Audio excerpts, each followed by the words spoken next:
So today we are talking about getting the most out of the eclipse season with crystals. During an eclipse, the sun, the moon, and the earth are in perfect alignment. Okay, so they're always kind of a little not whacked, but a little bit off from each other. So we don't usually get an eclipse every time we have a full moon or new moon. So during eclipse, we get those three celestial bodies, the sun, the moon, and the earth, in perfect alignment. And these various types of cosmic energies become aligned or stacked. And when that happens, they magnify and amplify each other.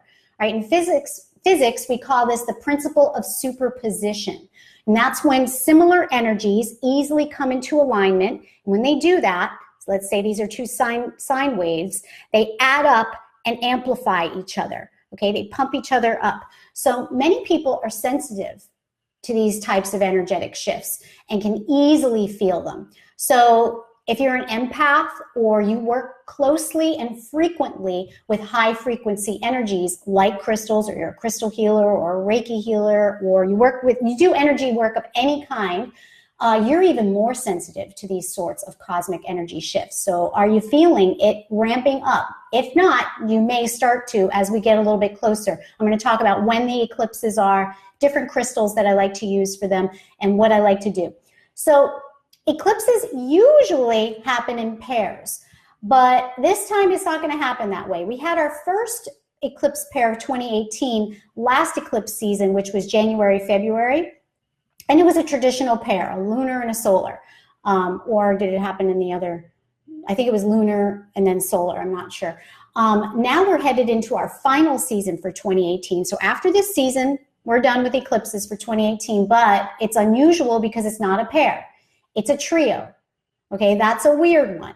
So eclipses usually occur, like I said, a solar and a lunar, so the energies are balanced, right? The time in between, the time betwixt is a little funky, but the energies get balanced by the two eclipses. So this is a trio. It's actually a sandwiching trio. The lunar eclipse is in the middle, and then we have a solar eclipse and a solar eclipse on either end. So the energy may get a bit wacky. And like I said, they're 2 weeks apart. So it's like bam, bam, bam.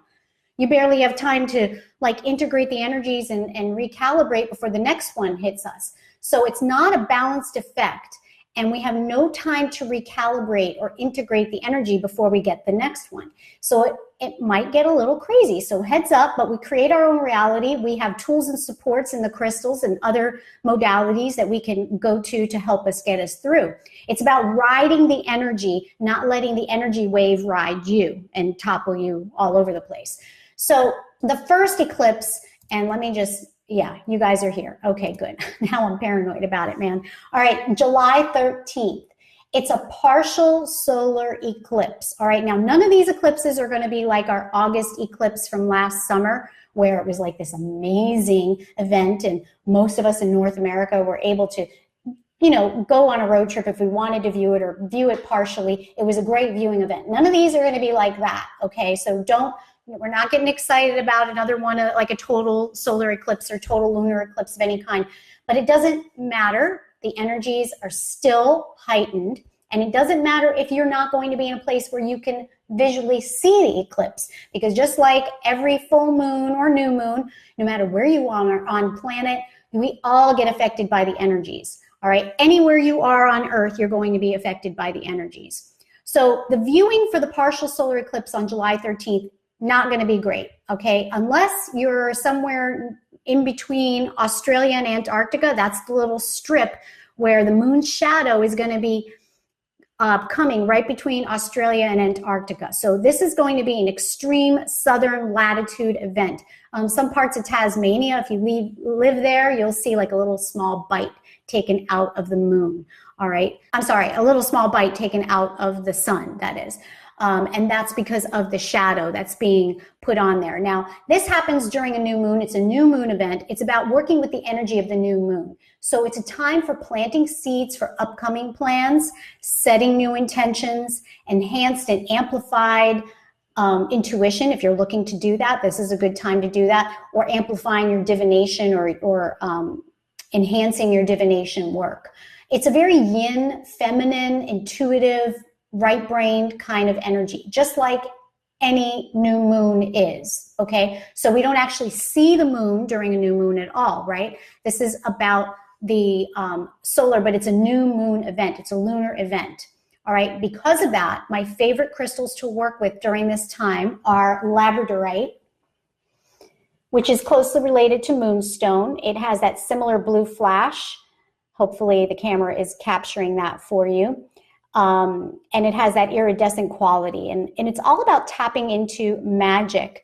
But it's also quite protective, labradorite is. If you're feeling like you need some protective vibrational frequencies during this new moon event, then try working with labradorite. The other crystal that I like for working during this time is indigo gabbro. It's also known as mystic merlinite, but I do not like calling it mystic merlinite. That is kind of like a new age name that some people have chosen to apply to indigo gabbro. I don't know why people do that because it already has a name. It's indigo gabbro. That's the proper geological name. If you know me, you know I get kind of like feathers ruffled over this, because what happens is indigo gabbro can be purchased relatively affordably, but when you call it mystic merlinite, for some reason, the price goes up. So look for indigo gabbro. It's gorgeous. It's relatively newly discovered, only found, as far as we know right now, on the island of Madagascar. It's this black stone with the large gray modeling, and if you take this out in the sun, you'll actually see some iridescence in the gray modeling. And as you can see, it can be polished to a high shine. In the rough state, it works just as well, but it's not, you know, like this shine. And you'll notice the grays in the sunlight, like I said, have like a violet iridescence to it. And it's really beautiful, very, very unique, a very gentle kind of energy, and ideal to work with during any new moon time for setting intentions. Okay, so I really like those two. Has a very calming quality to it as well. All right, then let's talk about the July 27th lunar eclipse. This is the one that's sandwiched between the two solar eclipses. So it is, I'm sorry, I was mistaken before. It is a total lunar eclipse. It happens when our Earth moves in between, so in between, now let me get this straight, the sun and the moon. So sun, Earth, moon, and blocks the reflection of the sun's rays. All right, so we're going to have this total lunar eclipse on July 27th, but if you're in North America, we're not going to see it because it's happening in the middle of our daylight hours, so we're not going to get to see it. But the moon is going to pass directly through the Earth's shadow, so it's going to be obscured. It's not going to go away completely. It has kind of like a reddish tint to it from the shadow. Some of the sunlight comes around and hits it, but it looks really, really cool if you're in a place on the planet where you're going to be able to see it. But like I said, those of us in North America, this is not one to view for us, but we are still affected by the energies, even though we can't see it. So the energies of a lunar eclipse are the same as a really powerful full moon. It's a very high amplitude kind of energy. All right, now full moon time is a time to be grateful for what the last lunar cycle has brought about and to take a look at any plans that you've set into motion and to think on them. But specifically for this total lunar eclipse, I'm going to tell you, I'm going to advise, you might want to look at the plans and think about them, but don't take any action. Don't make any changes, no new anything, no contracts. Try to just evaluate any necessary changes for the next cycle, because you want to keep in mind, we're going to be smack dab in the middle of Mercury retrograde during this total lunar eclipse and this crazy eclipse season. So if you're going to pay attention to any Mercury retrograde and the warnings that they give us about that, pay attention during this one, all right? So lunar eclipses in general are good energy to bring about change, so the change is going to come about. Don't you go initiating any of your own changes or own big plans or own big contracts, because it's a time when communication and things like that and technologies tend to get screwy. And so you want to really just kind of reassess things during any Mercury retrograde, but especially during this one. Kind of sit tight, be grateful, for whatever lessons you learned during the last lunar cycle, or for whatever intentions and seeds that you planted that did come to fruition. But it's a time to review, go over things, check, recheck. Be careful about things that you put into writing. Maybe don't put anything into writing, things like that. All right, because things that you put into writing you might regret later. Contracts and things like that, just review everything, really contemplate. This is a time just for contemplation, sitting tight, wait till the eclipse season's over, then take action. All right, in a bit we're going to talk about the third eclipse and in this season and what crystals to work with for this total lunar eclipse that I just told you about. But I just want to remind you about the giveaway in case you didn't hear it. For the giveaway, I'm giving away another summer solstice glitter bundle. It's worth over $500. It's packed with my most powerful crystal and manifestation tools ever, including retired products that I don't sell at any other time. We're not doing this again until next summer solstice. So another winner for my summer solstice glitter bundle. I'm so excited to give that to somebody. And the way you enter is by sharing this out into the news feed, and I can publicly see your share. And do we have 100 yet, guys? Because we got to hit 100. And I can't see right now, so if you can tell me in the comments if we've hit 100. And speaking of which, the Summer Solstice Glitter Bundle, today is the next to last day for my Summer Solstice Glitter Bundle because tomorrow is the first day of summer solstice, and that's when I end it. So it ends tomorrow, and the only way to get in on it is to get an invite in your email, and the way you do that is to be a part of our Crystal family. So if you're a Crystal family member, you're getting those emails. And the way you become one, it's free. Just subscribe to my newsletter, and you can subscribe at hibiscusmoongift.com, hibiscusmoongift.com. All right, so now let's get to the 3 crystals to work with for the total lunar eclipse that I just spoke about. And the first crystal, you may have guessed, is moonstone. And it can be any kind of moonstone. It doesn't have to be white moonstone. It can be rainbow moonstone or peach moonstone. Any of them are great for working with lunar energy at any moon phase, actually. It's all about goddess energy, divination, feminine energy. And that makes sense because the moon itself is actually known to embody that goddess feminine energy, right? It also has a connection to water. And it's a great stone to work with for allowing you to more efficiently tap into your intuition, all right?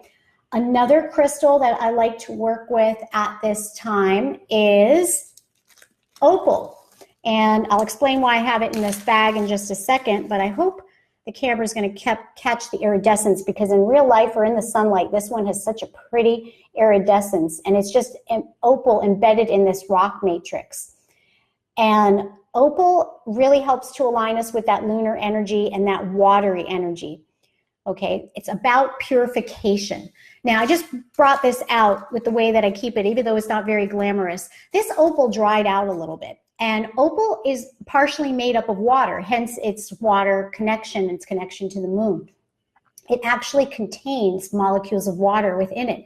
If you live in a very dry climate or you've stored it for a very, very long time, it can tend to dry out. You might notice if your opal, and not all opals will do this, but if you notice your opal lost its iridescence, what you want to do is put it in a plastic bag with a cotton ball with a few drops of water, kind of wrap it up in that cotton, close up the bag, and it will rehydrate itself. So that's what I'm doing here with my opal. All right, and then the next crystal that I like for total lunar eclipse energy is selenite. And selenite, many of us know, embodies that goddess energy, and it's a crystal that allows us to more easily communicate with our higher selves as well. Great lunar energy stone. Okay, now let's talk about the last eclipse in the season, and that one is happening on August 11th, also still during that Mercury retrograde period. It's another partial solar eclipse, the last one in the trio, okay? It's the bottom of that sandwich, and it's 2 weeks later, 2 weeks after the total lunar eclipse. So like I told you at the beginning, bam, bam, bam, we're getting smacked during this eclipse season. So 2 weeks later, we get the partial solar eclipse, the last eclipse of 2018, actually, with the moon having moved halfway around its orbit, all right? And once again, it's a new moon again. So we're right back where we started. So the other partial solar eclipse taking place. And it's the total opposite of that first partial solar eclipse I told you about. Remember that one I said is going to be in the extreme southern latitudes? Well, this is totally opposite. So where's it going to be? Extreme northern latitudes. So again, not great for viewing. The geometry, or the sacred geometry, I might say, shifts right? So it's just because it's on the opposite side, instead of being extreme southern latitude, it's extreme northern latitude. So the cosmic energy is just like the July 13th eclipse, except that you're now in Mercury retrograde, so time to be even a little bit more careful, but you can do it because this is the end of the eclipse season. So we're working with the energy of the new moon again, except this time we're still in Mercury retrograde, so keep that in mind. Be mindful of not starting anything new, just reviewing, extra reviewing everything. Try not to put things in writing because that's permanent, you know, putting things in text and then things that you might regret or something like that. Be very mindful of the Mercury retrograde type of stuff, technology, communication, just being really on top of it. The same crystals that I mentioned for the partial solar eclipse that's happening on July 13th. If you missed that, you're going to want to watch the replay, so I'm not going to go over them all over again. But quickly, the two crystals were labradorite and indigo gabbro. And I'm not going to call it by that other name because I already explained why. All right, so things I like to do. When you say work with the crystals, I like to give specifics of like what that looks like, what that means. So you can simply meditate with the crystals, all right? So they really enhance your meditations. Or like we said before, that contemplation time during the Mercury retrograde eclipses, you can just sit with the crystal while you're contemplating, and it helps to entrain your energy field. You can create and work with an eclipse intention crystal grid. Maybe you're setting some intentions. You can create a specific crystal grid using those crystals within your grid. You can sit outside during the eclipse event. Again, even though you can't see it, you're sensing the energies and you're even more connected with them when you're sitting out in Mother Nature. So sitting outside during the eclipse on the earth, actually grounding yourself with one of the crystals that we talked about earlier for this select eclipse, planted firmly in the earth. I did this during the total solar eclipse, and it was such a powerful thing. And plant it firmly in the earth directly in front of you, and you can just sit directly on the earth to activate and attune to the energies between yourself, the crystal, and the eclipse. You can put together an eclipse energy mojo kit and include several crystals in a little pouch to carry around with you. Of course, you want them to be a little smaller. And be careful when you're carrying them around because they tend to hit each other, and you want to be gentle with it so that you're not causing any damage to the crystals in case you're concerned about that. You can also take an eclipse energy bath and add some drops of jasmine essential oil, because jasmine is very closely related to lunar energies, and it carries intense, actually, new and full moon frequencies. So it's good for any of these eclipses, along with your chosen eclipse crystal. Now, one thing I didn't think about was, were these all okay to put in water? And yes, except selenite. I mean, people freak out and think that selenite is going to melt if you put it in water. It's not going to melt. It's not going anywhere. If you put selenite and submerge it in water for a long period of time, it will start to become dull because it is water soluble over a long period of time. All right, guys. Well, I hope you had a wonderful time with me here today. I had a great time here with you. Thanks for joining me. By the way, the next 2 weeks, I will not be doing these live streams on my Facebook page. Headed out on a little break.